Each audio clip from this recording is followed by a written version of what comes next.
immigrants from Venezuela deserve asylum in the U.S., and why haven't you given them We're temporary looking at that, protected and we're status? very much involved with the Venezuela crisis. Will you give them temporary protected status? So we're looking at that very strongly. We're looking And a structure set up by the Trump administration allows them to go through the asylum process in the United States. They're fleeing Venezuela and Colombia and Cuba. I thought that President Trump made them wait in Mexico for the asylum process. Not for these countries. That would be, for example, immigrants from Mexico. They're processed on the other side of the border. But these are countries where the Trump administration specifically designated that they could seek asylum in our borders. They've come here for that reason. Okay, well, during his last term, Trump gave the Venezuelan immigrants asylum here in the United States. When he was speaking to the migrants in Florida, he said, "Thank you for being here." David fled into Venezuela's treacherous southern jungle. Eventually, David reached Brazil, where he was welcomed with open arms.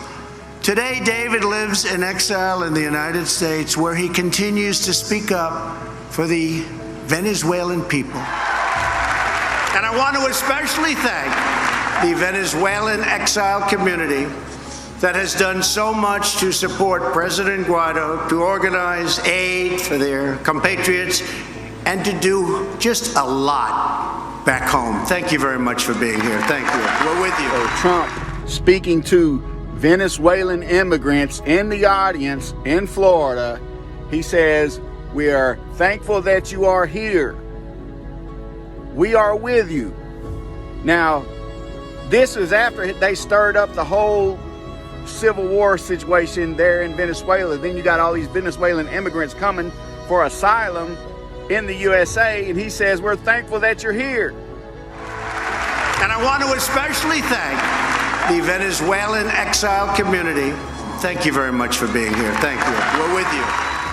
Now, he said that to the Venezuelan immigrants during his last term, and watch how all these immigrants are coming from Venezuela, and this is who the gangs are, quote unquote, that they're now demonizing to say, "Oh, these Venezuelan gangs are coming." This is part of a mass exodus from once oil-rich Venezuela. According to UN data, 7.7 million people have fled the country since 2015. And I want to especially thank the Venezuelan exile community. Thank you very much for being here. Thank you. We're with you.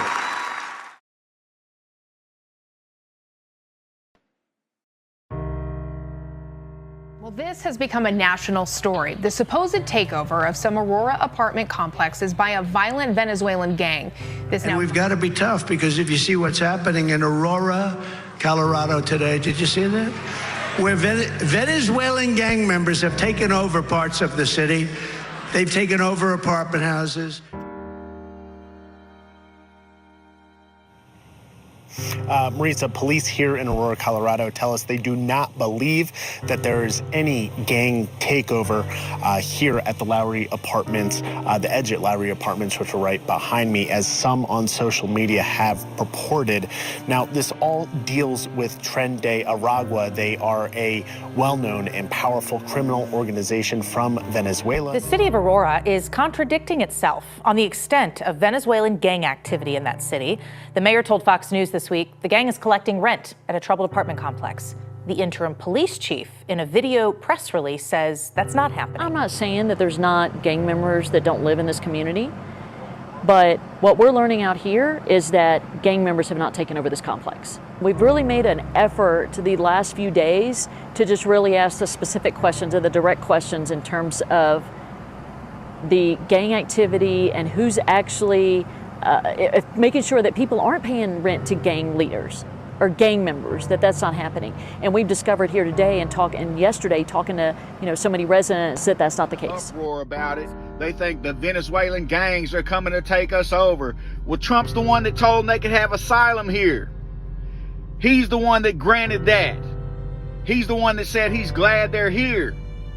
And then they come, and now he's using them as a scapegoat for the kickoff of this Rex 84 plan.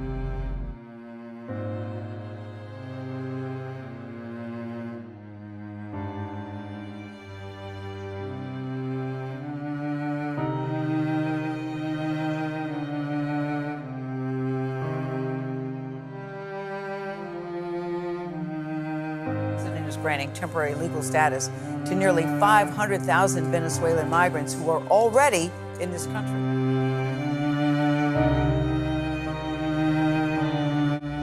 The King Alfred Plan, the United States of America King Alfred Plan, codenamed Rex 84. Here's what it says, and I'm going to read quickly. In the event of widespread and continuing and coordinated racial disturbances in the United States, King Alfred, at the discretion of the president. In other words, when the president of the United States, not Congress, not the House, not the Senate, not the House of Representatives, not the Senate, when the president declares this emergency, it's to be implemented immediately.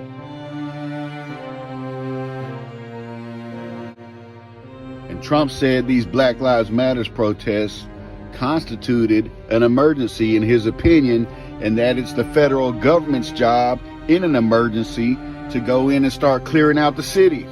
It's not our job, unless in case of emergency, which I consider now to be an emergency. It's not our job to go in and clean out the cities. It's supposed to be done by local law enforcement. Now, this is all a setup. That was a dry run. And that was instigated by provocateurs. I'll show you that. Dubbed the Umbrella Man on social media, he was captured in this viral video breaking windows at this AutoZone dressed in black holding an umbrella. In a court filing this week, police identifying him as a white supremacist. According to court documents, the man also spray painted the words "free expletive for everyone zone" on the business's doors. Not long after, looting and fires began in the area, police say. An officer telling the court, until Umbrella Man, the protest had been relatively peaceful. This individual's sole aim was to incite violence. But don't you see how that's a dry run, how this civil unrest provides the emergency for the government to go in and start clearing out the cities? In 1982, there was a guy named Oliver North. Y'all have heard of him, right? Oliver North and Ronald Reagan got together, and the two of them amended the King Alfred Plan. And their amendment became known as Rex 84 because it was signed by Ronald Reagan in 1984. Now, the original plan was signed by Lyndon Baines Johnson, but Ronald Reagan amended it to include the Hispanic population. Originally, it was, what we're going to read, it was just written for blacks. But in 1984, Oliver North and Ronald Reagan amended it to include the Hispanic and Latino population. And the catalyst that's going to kick all this off are these 500,000 immigrants from Venezuela who were welcomed here by Trump and given asylum here. And now they're the ones that are being blamed so that they can use that excuse. Oh, look at all these migrants from Venezuela. Use that to kick it off, to start rounding up everybody else. Participating federal agencies, what are they? National Security Council, what else? Central Intelligence Agency, Federal Bureau of Investigation, Department of Justice, Department of Defense, Department of Interior. Participating state agencies, what are they? National Guard units, state police. Participating local agencies are what? City police and county police, that's right. And all of these other groups will be deputized by the federal government to round up blacks and Hispanics for encampment.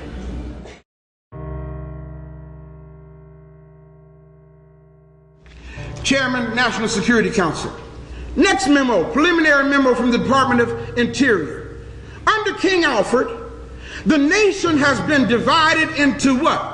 10 regions this country's been divided into for the purpose of implementing their plan.